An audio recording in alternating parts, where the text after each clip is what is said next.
Thank you, Mr. Chairman, and thank you, Madam Secretary, for being here. Many of the questions have been explored, like Water Conservation Fund, and I'll submit questions to that, some questions that I have specific to wild horses and burros and what that process with BLM is going on. But I did want to point out a couple of things that I thought were important to point out in the budget of the department. That the reform of the 1872 mining law, I think, is significant to extend for hard rock and mineral extraction the royalty requirements that we have on other extractions, like gas and oil. I think is an important step as a revenue generator and as a return to the taxpayers. Tribal issues, the focus on that, the point of self-determination, looking at healthcare, infrastructure needs on native land, I think is an overdue and very needed requirement.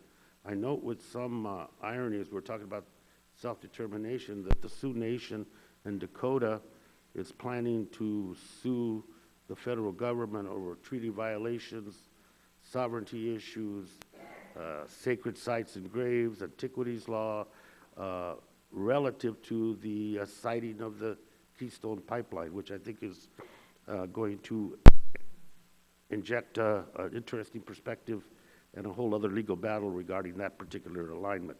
I want to associate myself with the points that Mr. Congressman Lowenthal made regarding fracking. I think as we go forward and in clarifying the questions that came up from colleagues, that the injection or the use of chemicals in that process is perhaps the contamination source.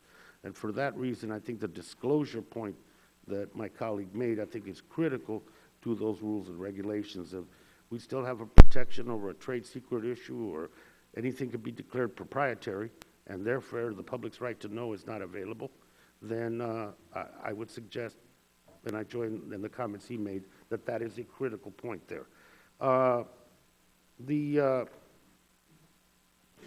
And the initial step of dealing with issues of adaptation and disaster prevention on public lands relative to climate change, I think is very important.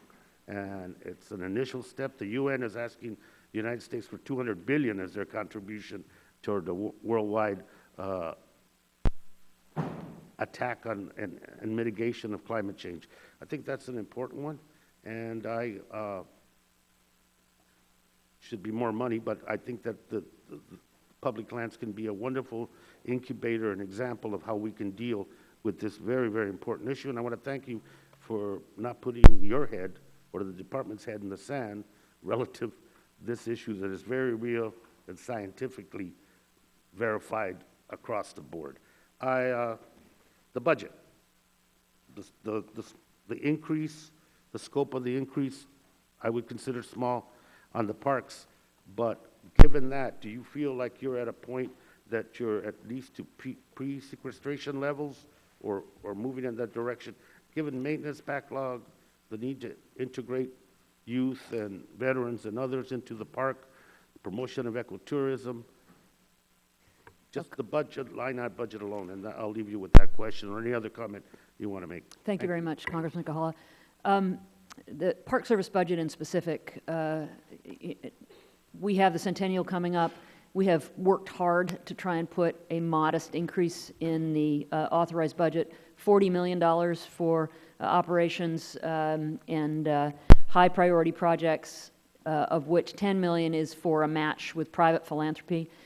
We will be pursuing legislative action for an additional $1.2 billion over 3 years that will address the most critical maintenance issues in the parks and that visitor experience.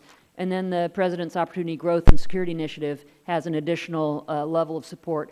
All still are not going to address the backlog issues we have in a huge way, but at least they improve that visitor experience and some of the things like Congressman DeFazio talked about. So we're making a step in that direction. Yeah, and I, for one, am glad that the President provides a check and balance sometimes to the priorities that are set by the majority of the House of Representatives.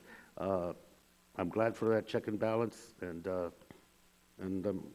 I hope that when things don't appear to be correct, that it's used. Thank you. Yield back. Time of the gentleman has expired.